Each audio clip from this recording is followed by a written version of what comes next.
Hello, my name is Rachel. I am part of the Switch Together team. We are happy to offer this Solar 101 webinar where you can learn all about solar installations, battery storage, and the finances of going solar. In this webinar, you will be hearing from our partner, Solar United Neighbors. Solar United Neighbors is a vendor-neutral nonprofit organization that works throughout the U.S. to help people go solar and fight for their energy rights. They are incredibly knowledgeable on solar, and we are happy to be working with them to offer Switch Together. They will walk you through the basics of solar technology and the economics of purchasing a system. In the second half of their presentation, you will also be presented with information that is specific to where you live. Participants in our program will also have access to installer webinars. Those sessions will walk through our program's personal recommendations, including installer presentations.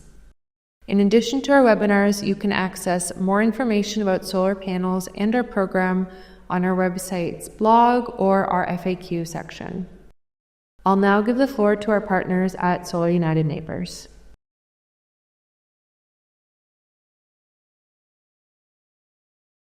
Hi, my name is Corey Ramsden. I'm the VP for Go Solar Programs here at Solar United Neighbors, or SUN, and I'm here to cover some basics on solar technology and economics. This information will better prepare you to make a decision on how to go solar. At SUN, we're a vendor-neutral 501c3 nonprofit that helps people go solar, join together, and fight for their energy rights. We're a national organization with staff all over the country. In 11 states, DC and Puerto Rico, we also offer bulk purchasing programs like this.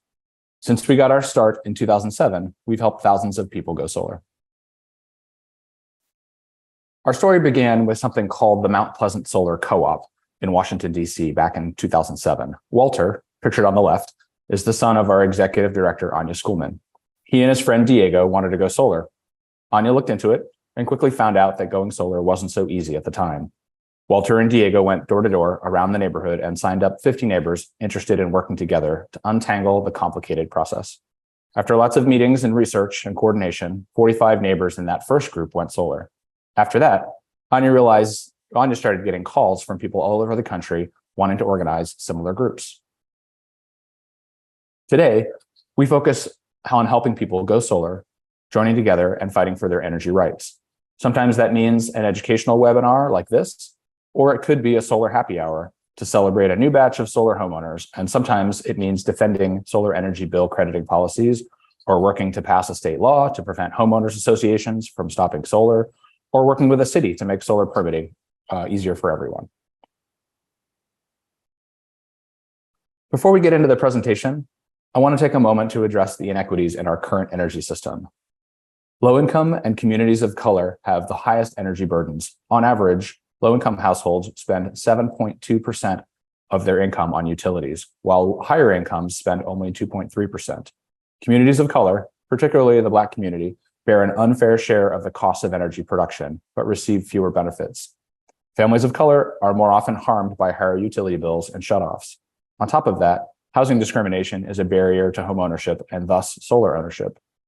Rooftop solar lets communities invest locally. It creates good local jobs, and it brings control of the energy system within our reach. We're working hard here toward a new energy system that everyone can participate in, one that is fair and equitable and has rooftop solar as the cornerstone. So let's get to the main part of the presentation. In this webinar, we'll be covering not only the technology topics you need to be a good consumer, but also the economics and incentives of solar that make it such a great way to invest in your home and lower your electricity costs for the long term. Today, we're talking about solar photovoltaic or solar PV technology. PV technology converts light energy into usable electricity. The majority of today's solar market is PV technology. Solar thermal is another residential solar technology. That would be for heating a pool or directly heating your home's hot water, but it is a small percentage of today's solar market. So we'll be talking about strictly solar PV or solar photovoltaic technology here. A solar panel is constructed of silicon cells and is surrounded by layers on either side to protect it from the elements and make it rigid so it can be mounted securely. The silicon cells convert the sun's light into electricity. These panels are connected to the roof through a racking system. Racking comes in a variety of types that allow solar installers to connect a solar array to just about any building or ground location. One of the most common roofing types is asphalt shingle. But for this type of roof, attachments are made to the rafters of your home through the roof and then waterproofed to prevent leaks, either through flashings, as seen in this photo. Specialized compression and sealant attachments are also an option. Those attachments provide the base for aluminum rails, and then the panels are bolted on top of those rails. Here's another roofing type. This is a standing seam metal roof that shows the use of clamps to attach to the roof seams and then to the racking that sits on top of it. Fun fact, this is my roof. I live in Washington, D.C., and this system has been on my roof since 2012, generating electricity to cover about 40% of my energy needs. So let's talk a little bit about what makes a good roof for solar. A solar array works best when it has direct sunlight hitting it. As you can see here, there are several factors that make a good roof for solar. Typically, a roof facing east, south, or west with minimal shade and enough space, usually at least 200 square feet, will be best for solar production. You also want to make sure your roof has enough life left on it so you don't have to pay someone a couple $1,000s, usually, to come back and uninstall the solar array, so a roofer can fix or replace your roof and then have a solar installer reinstall the solar afterwards. Generally speaking, your roof should have at least 10 to 15 years of life left on it if you're considering solar. If you have space and your local permitting rules allow it, putting solar on the ground is another great option. The panels can be pointed directly south and benefit from better airflow beneath them to maximize energy production. Ground mount systems cost a little more because of the additional materials and the need for trenching the wires underground back to your home. Not all solar installers offer ground mounts, and they may not be part of this program, so be sure to ask your installer if you're interested in that option. Solar inverters are the brains of the solar array. They convert the electricity coming from the panels into a form that your house can use. They also allow you to see energy production from the solar array and how it performs over time, because inverters report that information to an online monitoring app you can access. There are a few different kinds of inverters. String inverters, on the left, are a single unit that control many panels. Microinverters are smaller and get attached behind each panel to control it individually. And optimizers plus a string inverter are sort of a combination of the two. Your installer will recommend the type they feel is best for your home, depending on things like how much shade there is. Shade can greatly impact how much energy your system will produce. Microinverters and optimizers are often recommended when there is potential for intermittent shade. Your electric panel is where the output of your solar array will go. Your installer will run wires from your inverter equipment to your electric panel so that solar generated energy can power some or all of the electric loads in your home. In some cases, your electric panel may need an upgrade to support solar, but this isn't common. Your installer can tell you whether you need one once they take a closer look at your home. So let's put this all together. You can see here, we put all the components together in one solar array. The panels are on the roof. The wiring comes down into your inverter. Then the wiring goes into your main electric panel. From there, it powers loads in your home. And when you are making more than you need, that energy goes back out onto the grid to power other things nearby in your area. We'll discuss more about excess electricity production later in the webinar. Let's make sure we're on the same page with some terms we'll be using. First, a kilowatt is a measure of power capacity. That's the output rating of your solar panels and the solar array as a whole. A kilowatt hour, on the other hand, is energy and is what your array will produce over time. This is also what you pay for on your utility bill. Average systems can range from 6 or 7 kilowatts, but sometimes might be as small as 3 or as big as 15 kilowatts or more. How big your system is will depend on several factors. 1, how much space you have for solar. 2, how much energy you use in a year. And 3, your budget. We see lots of interest in batteries in our work, so let's talk about energy storage. Without batteries included, your solar array will not produce electricity when the utility grid is out. This is because inverters are designed not to send electricity back into the grid during an outage so that repair people can safely fix the lines. If you want power when the grid is down, you need to add batteries. This lets you store electricity, and then you can disconnect from the grid in an outage and run some or all of your house on the batteries. The batteries get recharged by the solar panels. Batteries can be expensive, so you need to consider how often the power goes out and what's important to keep running when it does. In most states, adding batteries right now is more about backup power when the grid is out. Due to the high cost of batteries, they are usually not going to make you money. That's starting to change in some places, though, where battery owners can get paid to help out the grid, but this is still relatively new. Here's a more concrete example of the kind of things you can run when the power is out if you have a battery. Depending on how much battery storage you can afford, you may have to choose how much you want to run on batteries during an outage. This family chose only to run some of their loads, with the solar array recharging their batteries. As you can see, some appliances like a dryer or an electric stove require more power and energy to run, so they chose not to include those. Okay, so let's switch gears a bit here and talk about solar crediting. What happens when you are producing more solar energy than you can use in your home at a given moment? The answer is those electrons flow back out onto the grid to power nearby electrical loads in your neighbor's home or maybe even the business down the street. Once those electrons leave your house and pass through your electric meter, you can get a credit for producing that electricity. This credit usually shows up on your electricity bill. How much of a credit depends on where you are and the rules in your area. Those rules can vary by state or even by utility. In some places, the credit value is the same for every kilowatt hour you send to the grid as the cost to you to buy that kilowatt hour. This is called full energy net metering. In other places, the credit value is less and can even fluctuate based on the time of day or the time of year. You can check with our team about the rules in your area, and you can also ask your installer. We'll also go over more specifics on the rules in your area later in the webinar. In the last part of this section, let's cover some common questions from people considering solar. First, warranties. Your solar array has several kinds of warranties. First, the panels and inverters both come with product warranties from the manufacturer. This covers product defects. They can range from 10 to 25 years depending on the product, and for the inverters, you can usually pay a little extra to extend the warranty period. The panels also come with a production warranty. This warranty is the manufacturer's promise that the panels will continue to produce at a specific rate, which often declines very slowly over time. These warranties are usually 25 to 30 years. Last, you have a workmanship warranty from your installer. This warranty usually covers the work they do to install a system, including roof penetrations. These warranties can range from 2 years all the way up to 20, depending on the installer. It's common for bulk purchase programs with our installers in bulk purchasing programs to offer longer warranties due to the competitive bidding process. Homeowners insurance. When you install solar, there's typically no impact on your home insurance rates, but we have heard of some companies increasing rates and some decreasing them. It's best to call your insurance company ahead of time and let them know you're installing solar and ask them about any impact to your policy. Maintenance.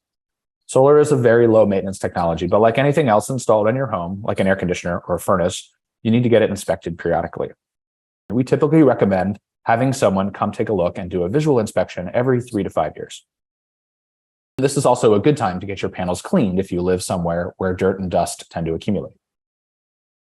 Speaking of cleaning, if it rains periodically where you live, then it's usually not necessary to clean your panels. However, if you live in a very dry climate, you may want to wash your panels once a year to remove any buildup of pollen or dust. If you do clean your solar panels, we suggest using lukewarm water and no household cleaning products because they may damage the panels. You can also hire someone else to clean your panels. And please, if you can't reach your panels safely, call a professional to clean them instead. System lifespan. Solar arrays are built to last 20 to 25 years. They are an asset that reduces your cost of electricity for the long term. So it's important to keep them in good working order.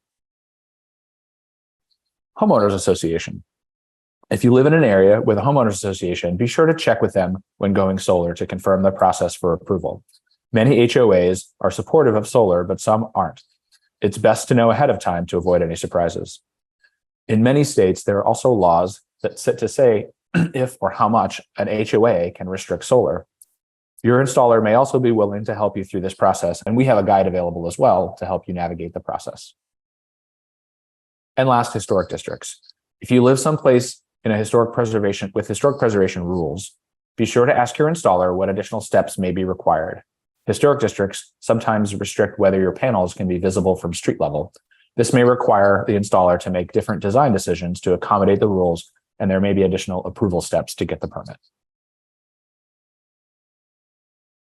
Moving on to solar economics.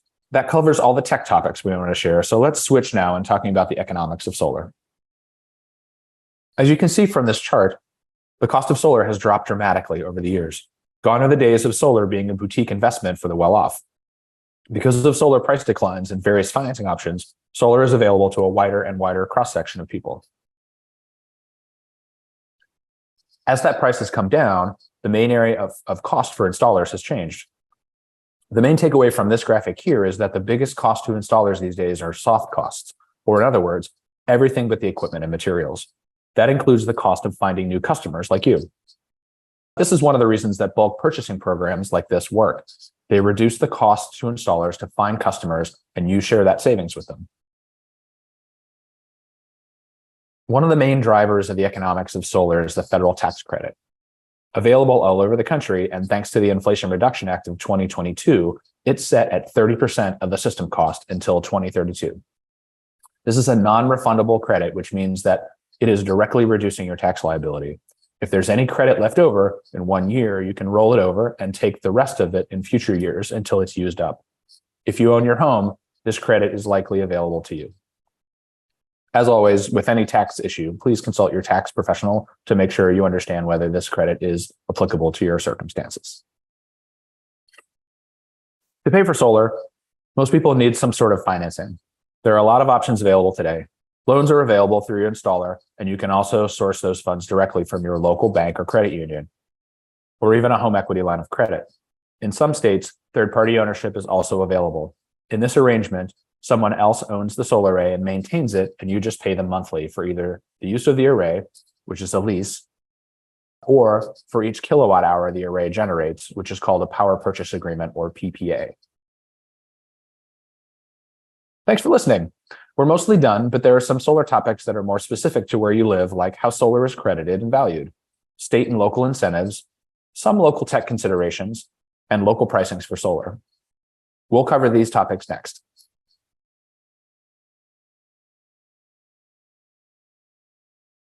Hello, my name is Bobby King. I'm the Minnesota State Director for Solar United Neighbors. I live in South Minneapolis, and I will be going through solar incentives and financing in Minnesota. So I want to review net metering first. It's an important concept to understand. Minnesota was the first state to adopt net metering, and here's basically how that works. So you got your panels on your roof producing your DC power, goes to your inverter, number 2 there, converts it into AC power. Then it goes to your electrical panel, number 3 there, and you're going to use whatever power you're producing that you need. Run your lights, run your fridge, run your microwave, Wi-Fi. But on a cool summer day, you're cranking out maximum solar, you got your windows open, you're not using much power, you're going to produce more than you can use. And so when that happens, that power that you produced on your roof is going to flow through your electrical meter, go onto the grid, and because electricity wants to be used, it's going to go to the closest load, which is going to be your neighbor, and they're going to use the clean, renewable, local solar power you produced. And Xcel is going to charge them for using that power. So Xcel credits you for that power that you produced that they used. And Xcel will credit you at roughly retail. So what this means is essentially whenever you're producing solar, you're able to get value from that solar. And the grid, in a way, can act as a battery for you to realize that value. So let's go through how that might look on your electric bill. So example 1 here, let's say you used 300 kilowatt hours from the grid and you produced 200 kilowatt hours that month. So you would be charged for 100 kilowatt hours. Alternatively, in example two, let's say you use 300 kilowatt hours from the grid, but you produced 400 kilowatt hours. You'd have a credit of 100 kilowatt hours. And you have different options for how you want to settle up. I think most people choose to settle up at the end of the year. And if you have a credit at the end of the year, Xcel will send you a check for that amount. One other important thing to remember, after your solar and you're looking at your first electric bill, Xcel doesn't know and your meter doesn't know how much solar you produce and that you use in your home. You know, that's all behind the meter. So sometimes when you get your first electric bill, it's confusing because it seems like that's disappeared. You can get apps that will monitor how much usage you're actually pulling into your house. If you want, you don't need it, but some people like to see that.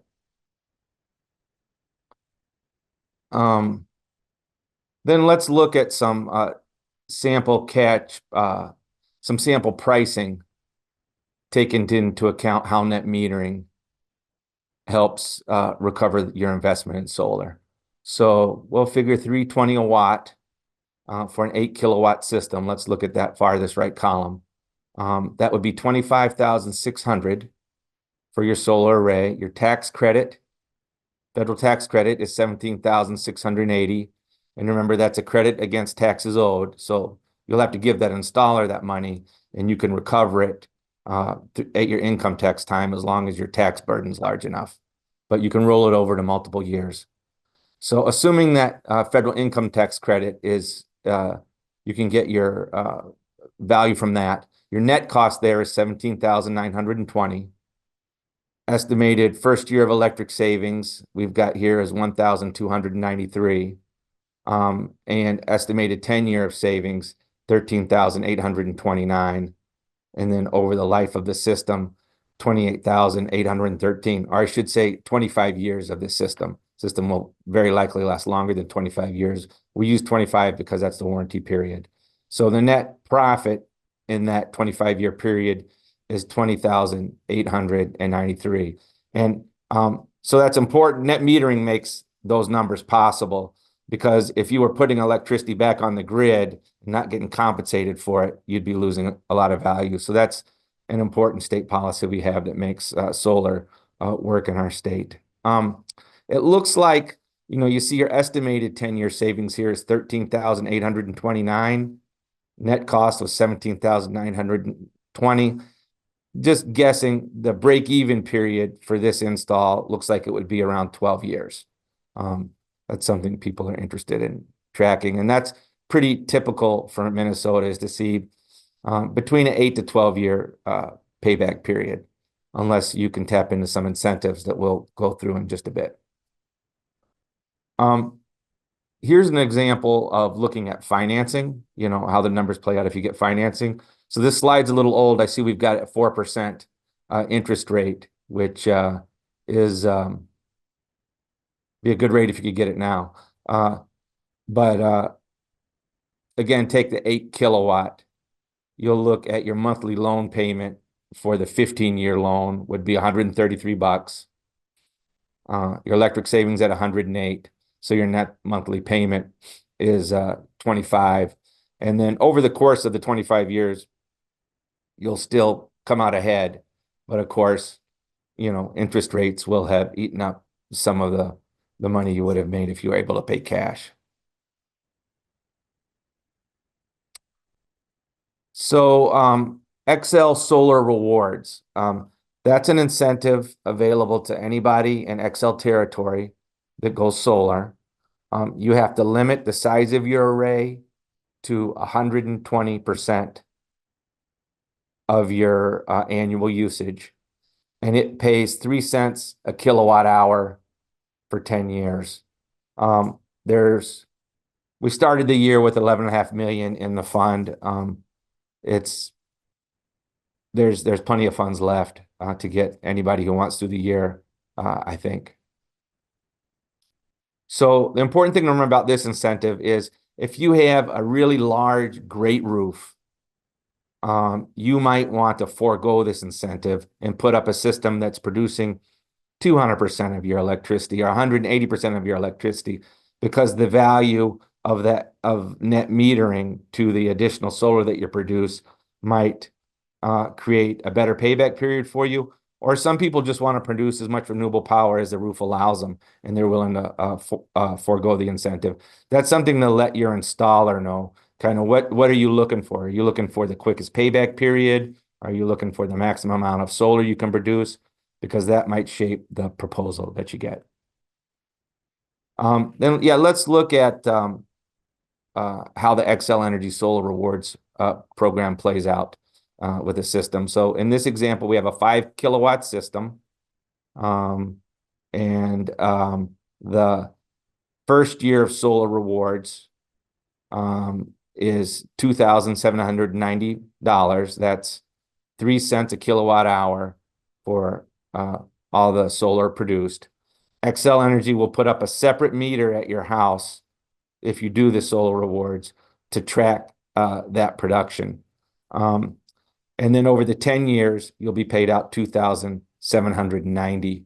So that incentive will knock your break-even number down a year or two. And you could see it's mailed out as a check to you at the end of the year, that amount.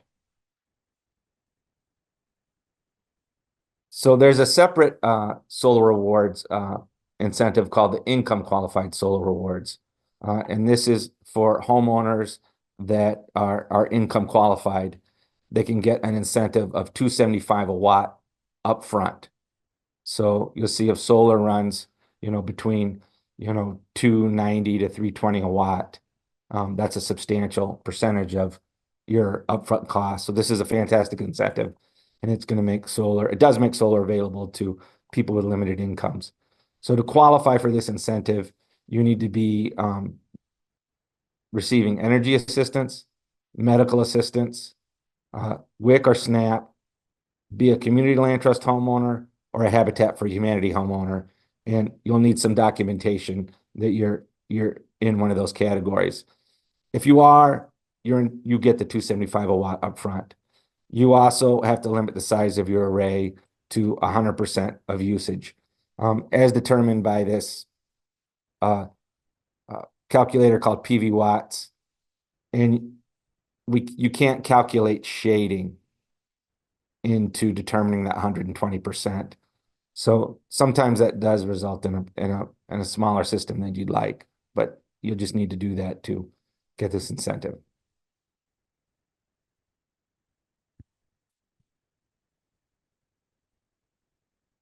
There's a separate incentive for Minneapolis residents called the Green Cost Share Program. So it pays a certain amount per kilowatt hour of your first year of production.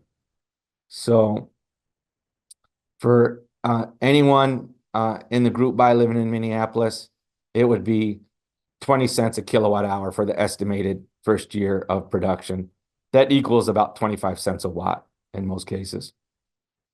If you live in a green zone, Minneapolis green zone, I'll describe those on the next slide, you get about 45 cents a watt upfront.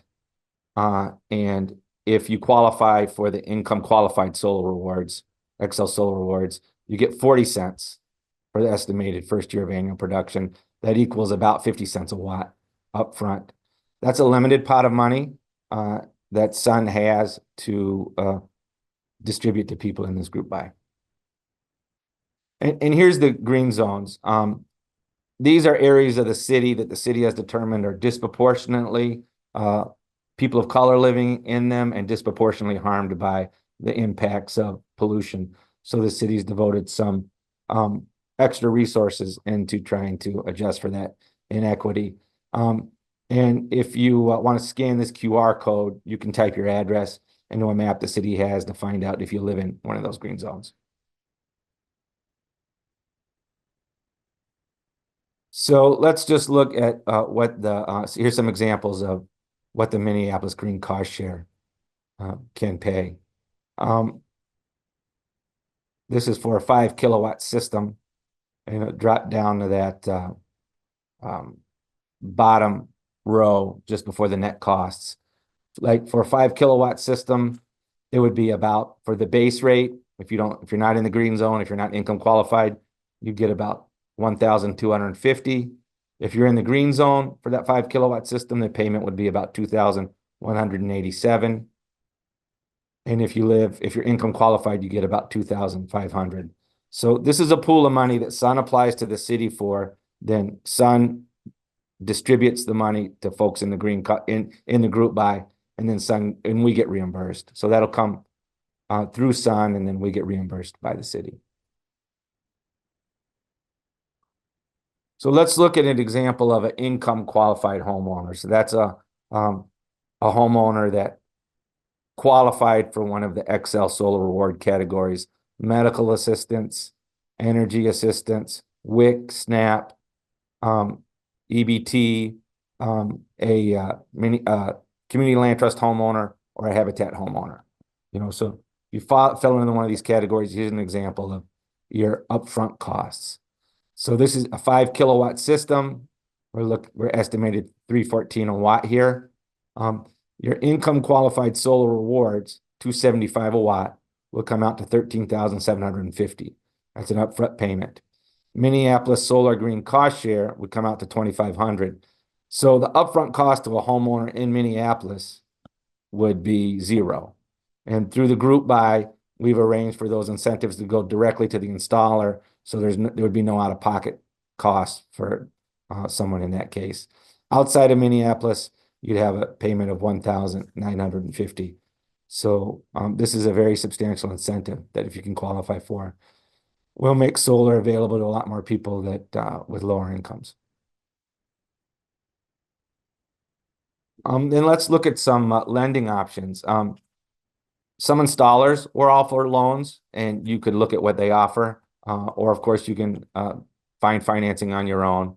A home equity line of credit used to be pretty popular, or rolling it into a refinance, but with interest rates up, that's less common.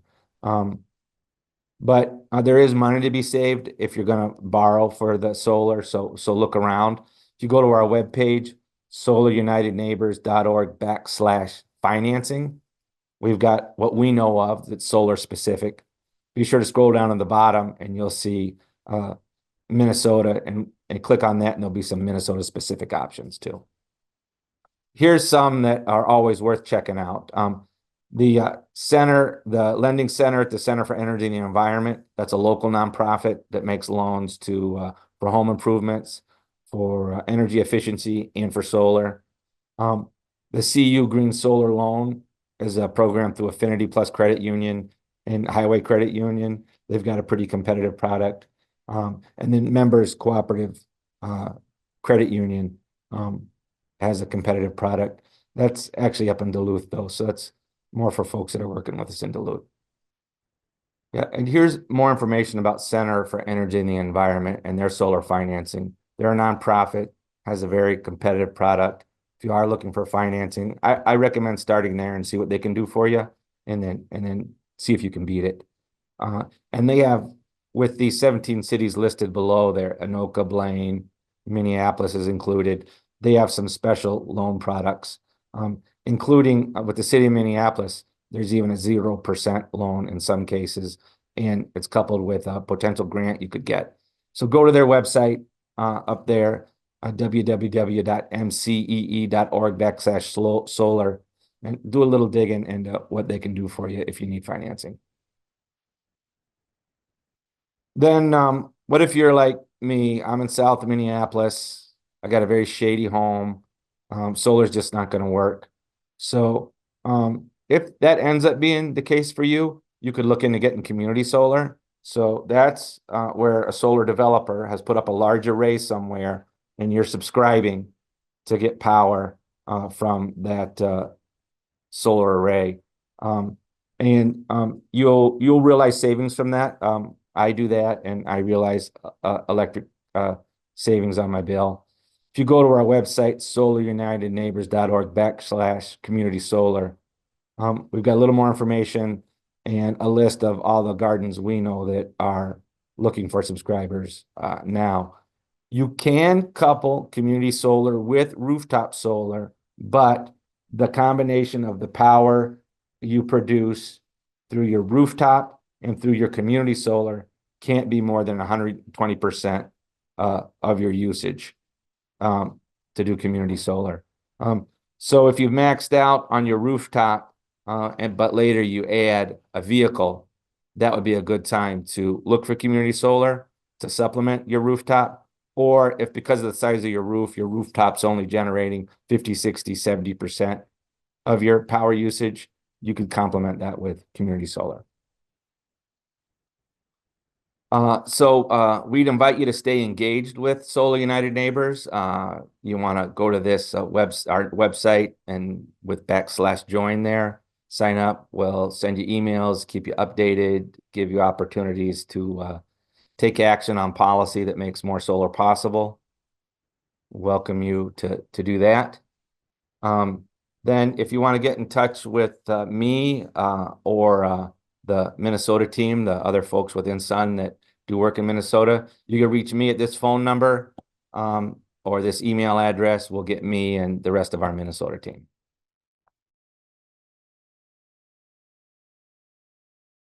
All right, this brings us to the end of the webinar. Just a few final comments. If you're interested in participating in our program, you can take a free roof test on our website to see if your home is suitable for solar. It's completely free to participate, and there's no obligation to accept if you register. Lastly, a survey about our webinar will pop up on your screen. If you have a moment, we would appreciate your feedback so that we can continue to improve these sessions. That is everything. Thank you for attending. We hope you found this useful. If you have any questions, please visit our website or contact our help desk at solar@switchtogether.com. Thank you.